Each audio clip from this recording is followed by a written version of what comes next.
할렐루야. 오늘도 참으로 좋은 날입니다. 우리의 삶 가운데 때때로 경고의 말씀을 들을 때가 있습니다.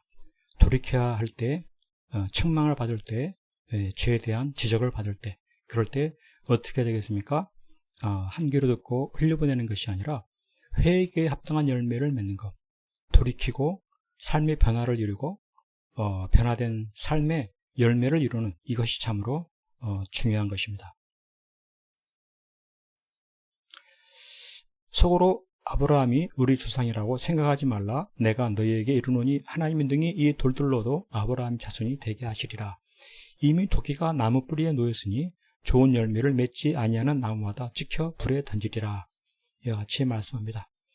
아브라함이 우리 주상이라고 생각하지 말라 말씀하시는 이유가 무엇인가? 육체의 혈통적으로 당연히 아브라함이 우리 주상인데 왜 그렇게 말씀하시는 건가? 이것이죠. 특별히 내가 아닌 이 돌들로도 아브라함의 자손이 되게 하시리라 하시니 어떻게 이와 같은 일이 벌어지느냐?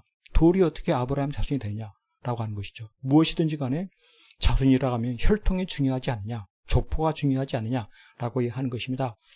그래서 이와 같은 말씀을 듣고서 돌이켜야 함에도 불구하고 회개해야 함에도 불구하고 믿음이 없으면 결국 고집하면서 살아가는 것입니다. 그렇습니다. 우리 하나님께서는 돌이키는 삶이 중요함을 일깨우고 싶으신 그러한 심정이 있는 것입니다. 돌이켜야 한다. 하나님은 혈통보다도 중심을 보신 하나님이시다 라고 하는 것입니다. 그런데 믿음이 없으면 어떻게 합니까? 죄에서 돌이키지 아니하고 나는 아브라함의 자손이다 라고 여기면서 당연히 나는 하나님의 백성으로 여기며 살아간다 라고 하는 것입니다. 그러나 이처럼 회개의 열매를 맺지 아니하는 그는 이미 도끼가 나무 뿌리에 놓였음을 모르게 되어지고 결국 회개치 아니하고 죄 가운데 살아가는 이는 아무리 이스라엘 백성이고 혈통적으로 이스라엘 그러한 자손에 거한다고 한다 하여도 그는 결국 돌이키지 아니하므로 좋은 열매를 맺지 아니하고 찍혀 불에 던져지게 되어지는 참으로 불행한 삶 가운데 빠지게 되는 것입니다. 그렇습니다. 오늘 우리의 삶 속에서도 경고의 말씀을 들을 때가 있습니다.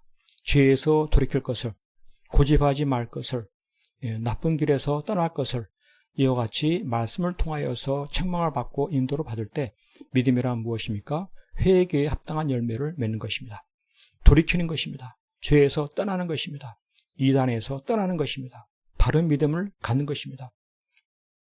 이와 같은 믿음을 가지게 될 때 그는 바로 성숙한 그리스도인이 되는 것입니다. 우리 삶 가운데 들려오는 경고의 말씀, 하나의 말씀을 들을 때 그것을 흘려듣는 것이 아니라 우리는 늘 회개하고 합당한 열매를 맺는 믿음의 삶을 살아서 가면 갈수록 죄에서 떠나고 가면 갈수록 의를 행하고 가면 갈수록 거룩한 삶을 살아가는 성숙한 그리스도인이요 하나님 앞에 칭찬 듣고 귀한 상급을 쌓아나가는 복된 삶 될 수 있기를 간절히 축복합니다.